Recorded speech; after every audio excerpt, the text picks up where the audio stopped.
Good morning everyone, চলে এলাম আবারও একটা ব্লগ নিয়ে। জানো তো, এই ব্লগটা আমার কাছে খুবই স্পেশাল, আর এই দিনটাও খুবই আমার কাছে স্পেশাল ছিল, কারণ সেদিন ছিল আমার বরের বার্থডে। দিনটা ছিল 17ই জুন।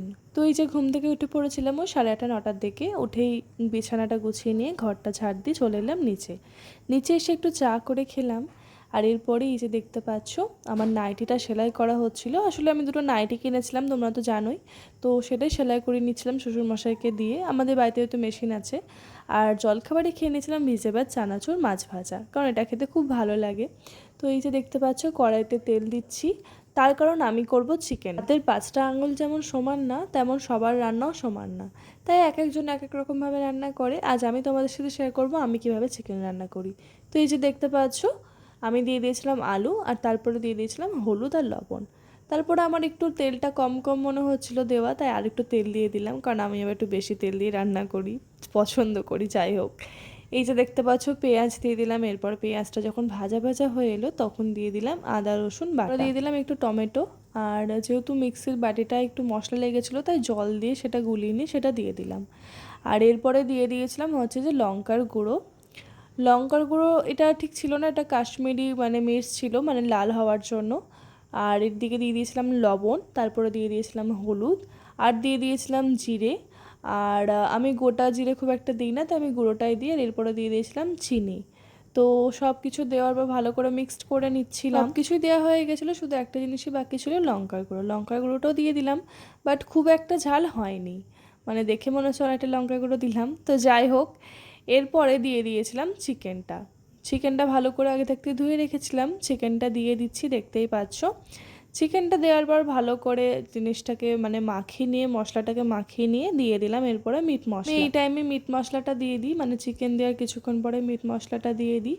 এরপরে আমি ভালো করে ঢাকা দিয়ে রেখে দিয়েছিলাম একটু জল বেরোনোর জন্য, কারণ চিকেনটা ঢাকা দিয়ে রাখলে জলটা বেরোয়, বেশ ভালো টেস্ট হয়। তো দেখতে পাচ্ছ কতটা জল বেরিয়েছে। এরপরে দিয়ে দিয়েছিলাম আলুটা। আলু তো অত না আগে থাকতে দিলেও হবে, কারণ আলু জিনিসটা সেদ্ধ হতে বেশি টাইম লাগে না। এরপরে একটু জলও দিয়ে দিয়েছিলাম, তারপরে জল দিয়ে জিনিসটাকে ভালো করে ফোটাচ্ছিলাম। আর এক সাইডে ভাবলাম যে পায়েসটা করা যাক, তার জন্য দুটো দুধের প্যাকেট এনেছিলাম। তো দুধটাকে গরম করে নেওয়ার জন্য বাটিতে ঢাললাম, কিন্তু বাটিটা আবার ছোট হয়ে গেল। তো যাই হোক, এরপরে আবার একটা হাঁড়ি নিয়ে হাঁড়িতে দুধটা ঢেলে নিলাম। আর এদিকে আমি করছিলাম চিকেনটা। চিকেনটা তো প্রায় হয়ে গেছিলো। এরপরে দিয়ে দিয়েছিলাম সানরাইজের গরম মশলা। এরপরে আমার চিকেন হয়ে গেছিলো কড়া। তো দেখতেই পাচ্ছ, চিকেন হয়ে গেল। এদিকে এবার করার পালা ছিল পায়েস। তো এদিকে ভালো করে দুধটাকে ফুটিয়ে নিলাম, গরম করে নিলাম। আর এদিকে আমি চালটা ধুয়ে নিলাম, আতপ চালটা, গোবিন্দভোগ আতপ চাল। 1 চামচ ঘি দিয়ে দিলাম। আর আমি জানো তো, জীবনে ফার্স্ট টাইম আমার বরের জন্য, মানে ফার্স্ট টাইম আমি পায়েস বানালাম। তো ভাবলাম যে বরের জন্মদিনেই বানাই, যখন এতদিন বানাইনি, ওর বার্থডেতেই বানাই। তো ওর মাই প্রত্যেকবার করে, এবার আমি বললাম যে আমি করব। তো যাই হোক, এরপর দেখতে পাচ্ছ আমি তেজপাতা দিয়ে দিয়েছিলাম গরম দুধে। আর যেহেতু অল্প করে পায়েস করবো, তাই ছোটো হাঁড়িটাই করেছিলাম। এরপর আমি এলাচ দিয়ে দিয়েছিলাম। আমি দিদিকেও জিজ্ঞেস করেছিলাম কিভাবে পায়েস করতে হয়, প্লাস আমি ফোনেও দেখেছি। তো যাই হোক, পায়েস করা এমন কিছু না, সব কিছুরই মানে শুনতে ভয় লাগে যে এত মানে এই দিতে হবে সেই করতে হবে, বাট সব কিছুই করলেই সহজ। এরপরে দিয়ে দিলাম চালটা মাখিয়ে রাখা, তারপরে কাজু কিশমিশ দেখতেই পেলে। এবার এটাকে ভালো করে ফোটানোর পালা, ভাতের মতন ব্যাপার। আর এরপরে চিনি দেওয়ার পালা। আমি তো ভাবিনি যে এতটা পরিমাণে চিনি লাগে, যে জায়গায় আমি একটু চিনি কম খাওয়ার চেষ্টা করি। আর আমি না একটু বেশি চাল দিয়ে দিয়েছিলাম দুধ অনুযায়ী। পায়েসটা যতটা ফুটছে ততটা দুধটা শুকিয়ে যাচ্ছে। তো যাই হোক, টেস্ট করে করে চিনি দিলাম। চিনিটা অনেকটাই লাগলো, আমার তো এত আইডিয়া ছিল না, যেহেতু ফার্স্ট টাইম করছি। আর একটু ক্ষীর ক্ষীর টাইপের হয়ে গেছিলো, বাট ভালোই হয়েছিল। এরপরে স্নান করে আমি সিঁদুর পরে নিলাম, টিপ পরে নিলাম। আর এই যে দেখতে পাচ্ছ, আমার বর চুল দাড়ি কেটে রেডি।